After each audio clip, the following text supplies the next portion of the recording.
Dan Ghazali wanti-wanti, diinget-inget ya, dalam dirimu secara umum itu ada 3 aktor, ada 3 variabel yang harus hati-hati kamu gunakannya.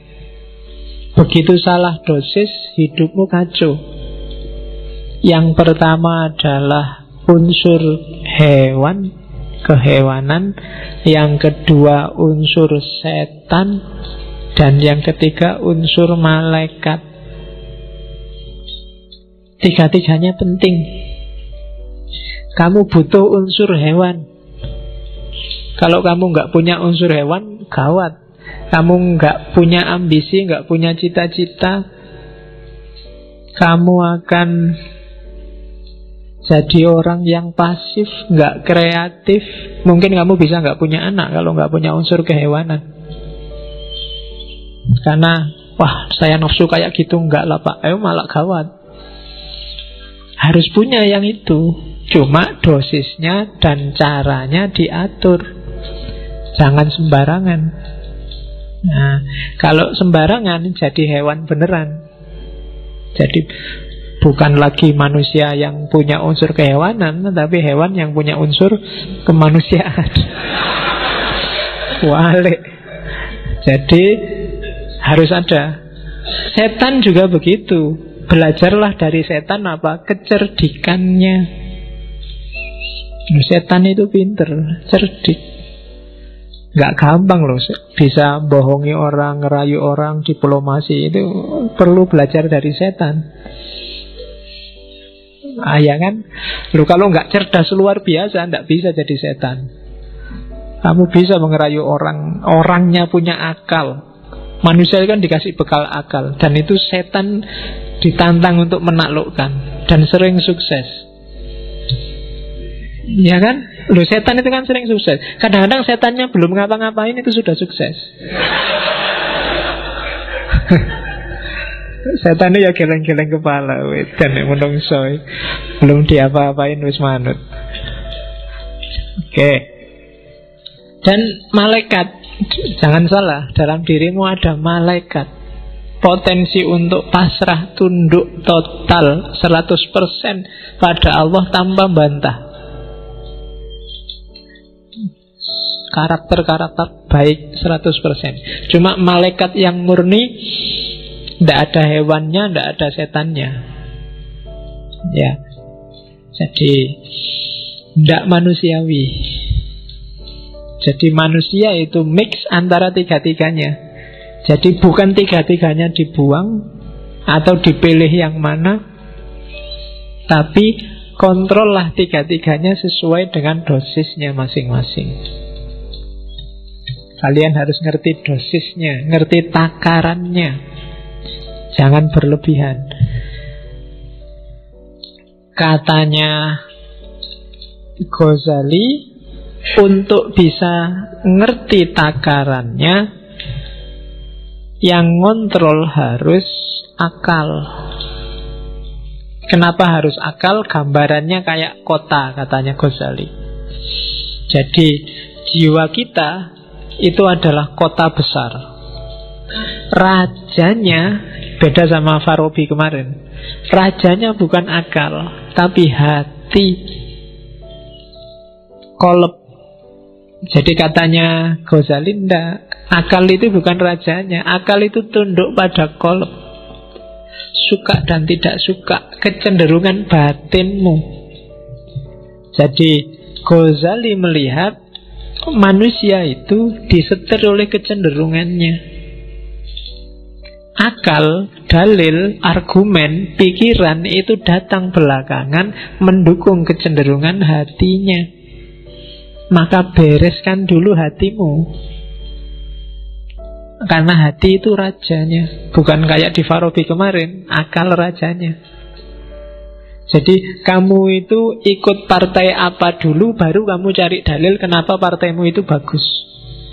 Kamu itu jatuh cinta dulu, baru cari argumen kenapa kamu jatuh cinta padanya.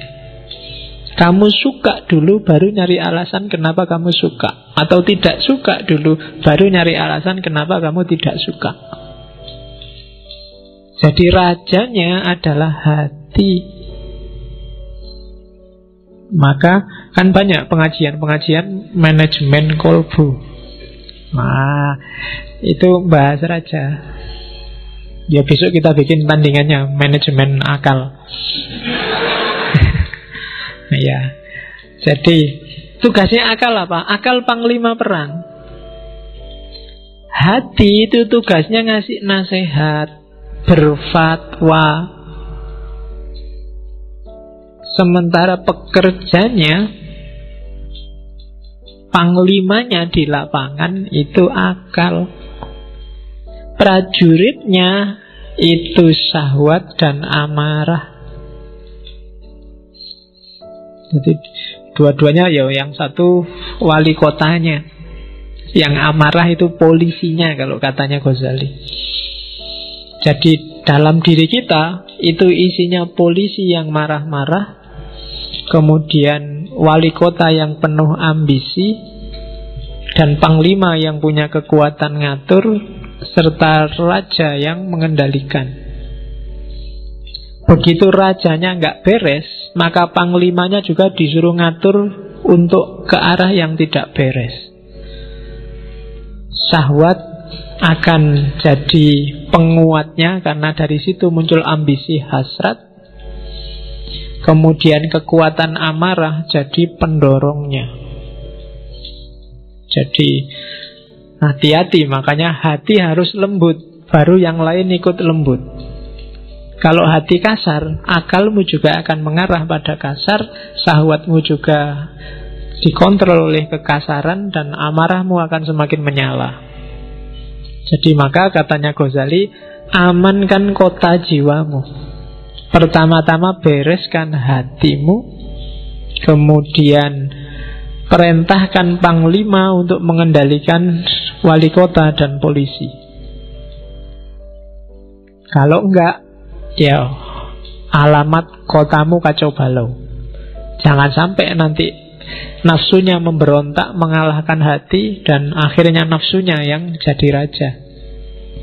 Juga jangan sampai polisinya, amarahnya yang jadi raja. Dan jangan sampai juga akalnya yang jadi raja. Yang harus jadi raja hatinya. Oke. Terus karena itu katanya Ghazali, itu kalimat tak copy paste, hati-hatilah kalau kebahagiaanmu hanya karena urusan makan, minum, dan semua kebutuhan biologis, maka kamu termasuk kelompok bahaim. Kalau kebahagiaanmu terletak pada menang kalah, siapa ranking 1, siapa ranking di bawahnya, siapa yang statusnya tinggi, siapa yang statusnya rendah, maka kita adalah binatang, tapi binatang yang sabuiyah, binatang liar. Kalau tadi bahaim itu binatang ternak, peliharaan. Kalau hidup kita yang bikin kita bahagia adalah tipu daya, muslihat, mencurangi orang lain, maka kebahagiaan kita adalah kebahagiaan jenis kebahagiaannya setan. Dan kalau yang bikin kita bahagia hanya urusan kita menyembah pada Allah, ibadah, tidak membangkang sama sekali, maka kita ada di level malaikat. Bagus tapi tidak manusiawi. Jadi hati-hati, jangan jadi binatang ternak, jangan jadi binatang pemburu, jangan jadi setan, juga jangan jadi malaikat. Nah, susah ya kalau dilarang jadi malaikat. Kamu mesti komplain, oh malaikat kan bagus pak. Enggak. Kita oleh Allah disuruh jadi manusia. Kalau manusia berarti yo ada bahaimnya dong. Yo kita butuh makan, butuh minum, butuh yang itu. juga. Ya kan? Ya. Padahal aku ngomong yang itu loh ya. Kamu kok pikirannya ke sana. Isi pikiranmu berarti yang itu-itu. Aku nggak ngomong apa-apa loh. Terus sabu'iyah. Kalau yang ada di pikiranmu sekarang, kapan ya aku ranking 1? Kok kalah terus aku, rankingku ranking 40 terus. Yang di pikiranmu itu, kapan aku menang ya? Kapan status sosialku tinggi ya? Kapan aku, itu berarti yang menang dalam dirimu adalah sabu'iyah.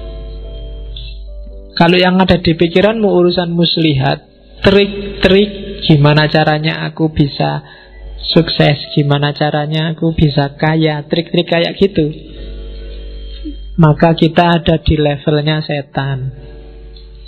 Tapi kalau yang ada dalam dirimu, pokoknya kita harus pasrah 100% pada Allah, ibadah jangan sampai putus, yang nggak boleh bantah Allah sedikit pun. Itu berarti kita sudah nyampe makom malaikat.